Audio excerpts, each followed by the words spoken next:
guest today is Tony Peck, who is the General Secretary of the European Baptist Federation. Welcome to Romania, Tony. Welcome Thank to you. Oradea. Can you give us a few impressions about the Congress you have been witnessing yesterday?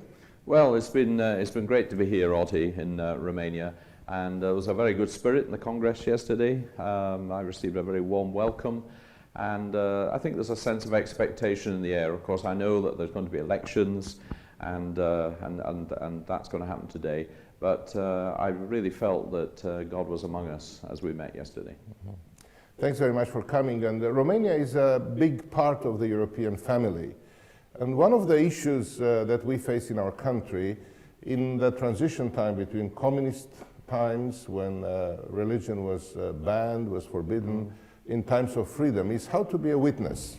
And sometimes we have been critical culturally in Romania of unions in the West who have not experienced such turmoil. And there are cultural differences. Do you see changes in unions in the East culturally in these years? Yes, I mean, I think that this has been a long process of the last 25 years since the end of communism. And I would say that unions have slowly, over the years, been kind of putting their heads outside the church Yes. and testing the water Yes, yes. in the society. But it's very interesting that at the moment, if I look to see where the Baptist members of Parliament are, for instance, they're nearly all in Central or Eastern Europe. Indeed, as you know, in neighboring Moldova, Valeriu Galetsky, one of the Baptist leaders there, now has a very important position in the Parliamentary Assembly in Strasbourg, where he's exercising his influence. So it's rather interesting that in the Western Europe, we have very few Baptist parliamentarians. But here, and in Romania and elsewhere, I see the influence growing. Yeah. We just had 3 members of our parliament bring greetings this Yes. morning at our Congress. That's very true, although there is a lot of suspicion within the Romanian Baptist family Yes. towards Baptists being involved in politics. What would you say to such suspicion? Well, you know, as you know, Otti, I've done quite a lot of work on the very first Baptist leader, Thomas Helwys. Yes.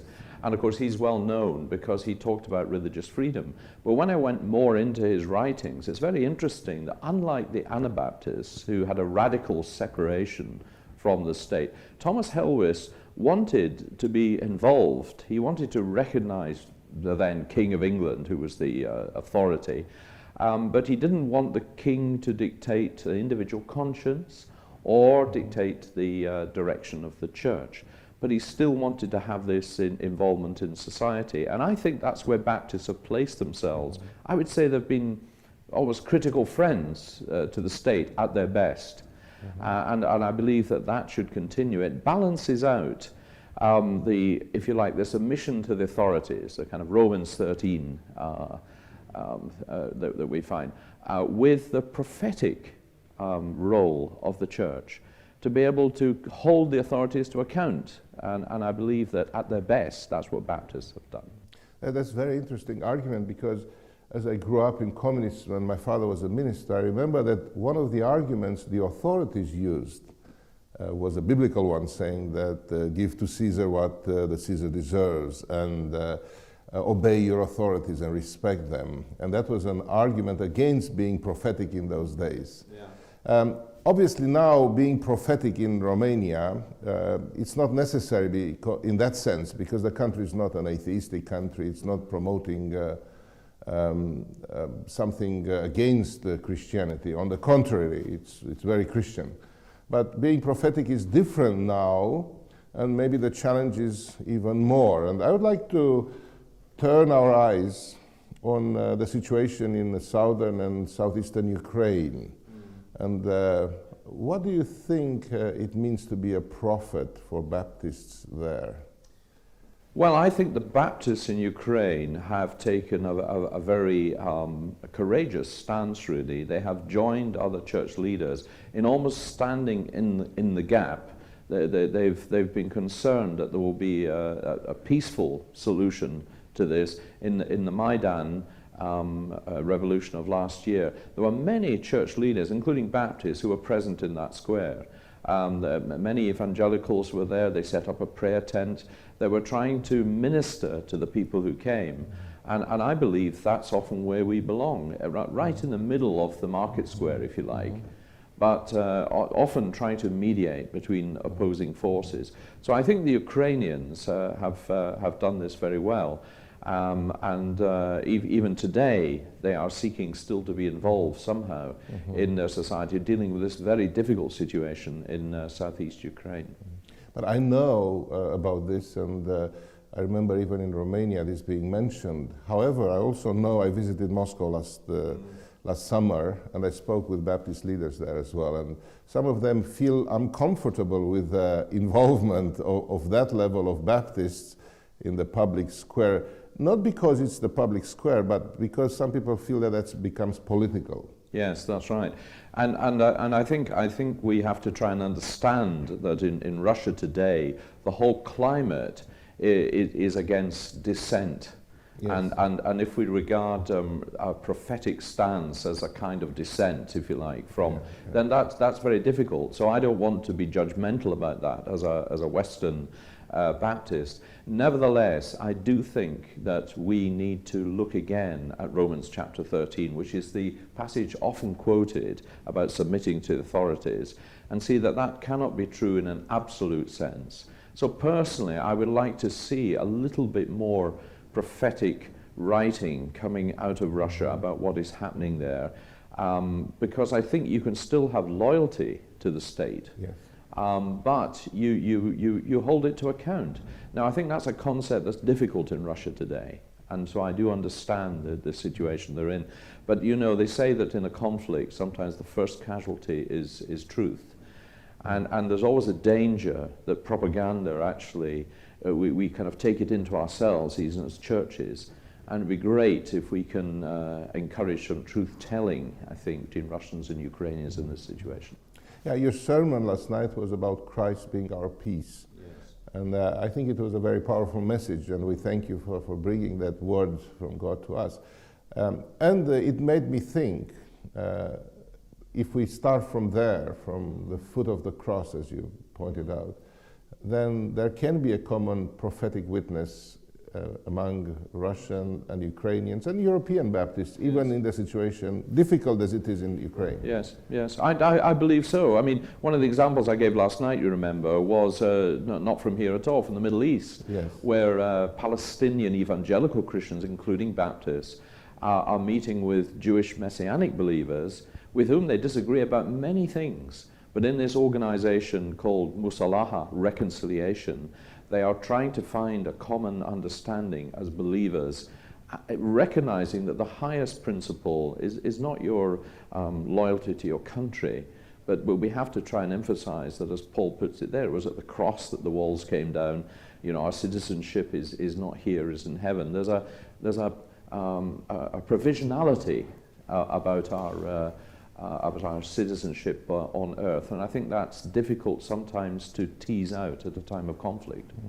Yes, since you mentioned the Middle East, how is the Baptist family doing in the Middle East? I know that the Middle East is part of our region in the EBF, and they are facing very, very difficult challenges in Syria and Iraq, in Lebanon, even in Jordan, affected by the refugees. Can you tell us a few words about that? Well, Lottie, you and I were present at a very significant moment at our EBF Council last year, where we had people from 7 or 8 countries in the Middle East, and we just let them speak to us and tell their story. I think what came out of that was that the Christians and others are suffering greatly in the Middle East.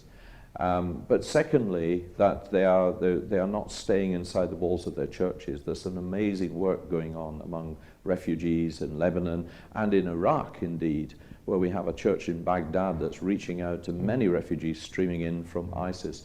But you know, one of the most important things I think that they said on that occasion was that they are not prepared to lose heart, that they want us to help them stay in the Middle East and make their witness, and that they want to be part of what they call sometimes a silent majority, not just an oppressed minority, a majority of people from all faiths, Muslims, Jews, Christians, who want to live at peace in the Middle East. And I think this is a very bold, courageous step for our Baptists to take, that they're prepared to look for others of goodwill and work with them to live at peace together in the Middle East. Thank you very much. I know that one of the main emphasis of Baptist identity is religious freedom, and the last question comes from that realm. In our region, there are some countries where religious rights are not fully guaranteed, and I know that we have worked, and we continue to work to try to secure some of that. Would you like to share with our viewers about the value of religious freedom for Baptists in general, and if there is anything specific you can share? Well, I think the key insight right from the beginning, from Thomas Helwys indeed, was that religious freedom is not just my religious freedom, but religious freedom for all. We want to see a society that guarantees this freedom across the board, and therefore as Baptists we fight for others as well as ourselves. And I think this is very important when we are contributing to a debate on religious freedom.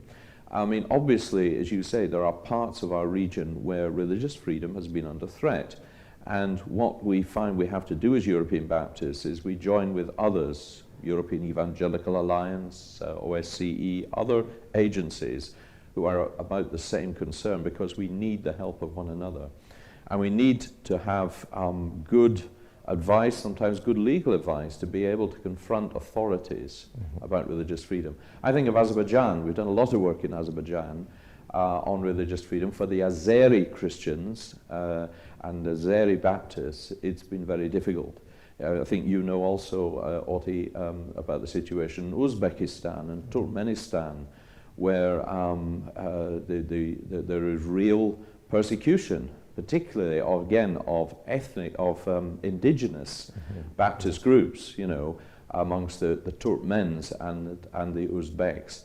And I think we just have to go on the one hand, supporting them all we can, but finding ways of confronting the authorities who have often signed up to the clause in the Human Rights Declaration on religious freedom, but are not living by it. But we do it from a basis that we want to see it for all, and I think that's a very powerful insight from us. Thank you very much for being part of our Intersection series of interviews, Tony Peck. Thank you very much, Oti. I've enjoyed it. We wish you all the best in the EBF and in the work that you do for the Baptist representation in this part of the world and worldwide. Thank you, Oti. I've really enjoyed being with you. Yeah. Remember that the greatest intersection is the incarnation, when God became man and lived amongst us.